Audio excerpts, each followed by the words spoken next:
We are anonymous. No faces. No flakes. No permission slips. Today we examine a story that exploded behind closed doors inside the White House.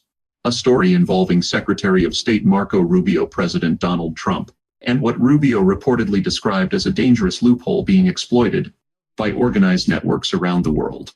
According to reports presented to the president, global birth tourism operations have become increasingly sophisticated. These are not isolated cases involving desperate families seeking a better future. Rubio allegedly described coordinated international networks operating across parts of West Africa, Northern Africa, Europe, and other regions, teaching pregnant women exactly how to manipulate the American immigration and visa system. The allegations are staggering. Women are reportedly coached on how to deceive U.S. consular officials. They are instructed on what to say during interviews, how to hide the true purpose of their travel, and in some cases how to provide misleading documentation. The goal is simple: enter the United States, give birth on American soil, and secure citizenship for the child. Rubio reportedly warned that this has evolved into a profitable international industry. Now, regardless of where someone stands politically, the broader question is impossible to ignore.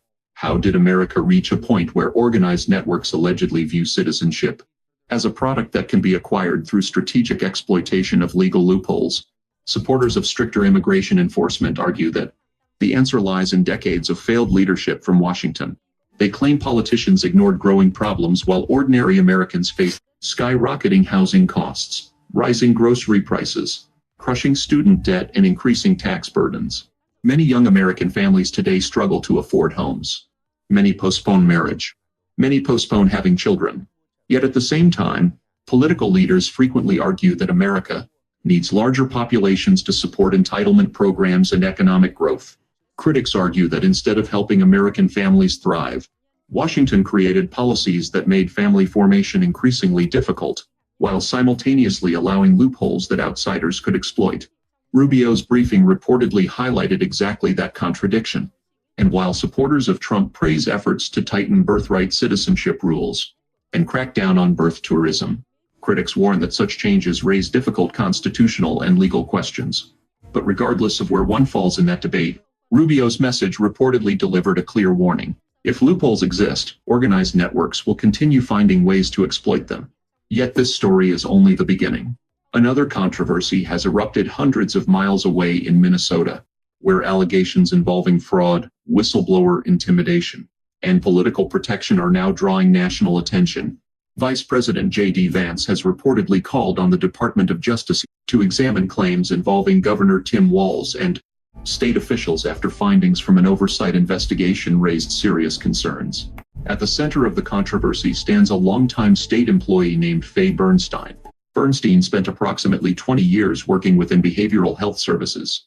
According to her testimony, she repeatedly warned state leaders about weak oversight involving contracts and grant programs years before major fraud scandals became public. Instead of receiving support, she says she faced retaliation. You lived in fear of being called racist, and that is life-changing. That changes how you walk around in the world and how you do your work. In a stunning report accusing Minnesota leaders of turning a blind eye to what a federal prosecutor estimated totaled $9 billion of fraud, the House Oversight Committee says it interviewed nearly 30 whistleblowers. Some claim that after reporting red flags, state investigators took photos of their homes and cars, monitored their phones, and sought to gain personal information about which schools their kids attended. Oversight Committee Chairman James Comer says Governor Tim Walz and Attorney General Keith Ellison were ultimately responsible. And while political battles rage on at home, another dramatic development emerged overseas. President Trump recently revealed details of what he described as a secret military operation involving the Strait of Hormuz. According to Trump's statement, he directed U.S. military forces to conduct a mission designed to support commercial shipping and protect oil tankers traveling through one of the world's most strategically important waterways. Trump claimed the operation successfully enabled over 100 million barrels of oil to move through the strait and into global markets while allowing more than 200 commercial vessels to transit safely. The Strait of Hormuz remains one of the most critical energy choke points on Earth.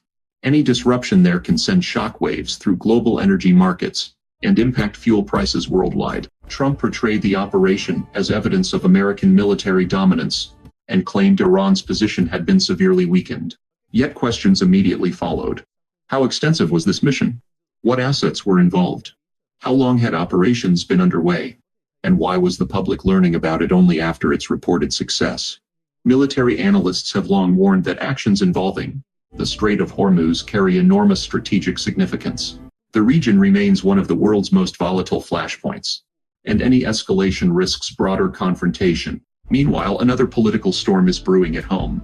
New polling data suggests many swing voters increasingly believe the Democratic Party spends more time attacking Trump than addressing kitchen table issues affecting everyday Americans. According to the survey, many voters reportedly feel Democrats focus heavily on opposing Trump, while offering fewer clear solutions on inflation, crime, immigration, and economic concerns. Among swing voters, the perception gap appears especially significant. Whether fair or unfair, political reality often depends less on intentions and more on public perception. And public frustration is growing, and perhaps nowhere was that frustration more visible than during a recent congressional hearing involving Texas Congressman Wesley Hunt. Hunt delivered a passionate defense of merit, individual achievement, and national unity while criticizing organizations he believes profit from division.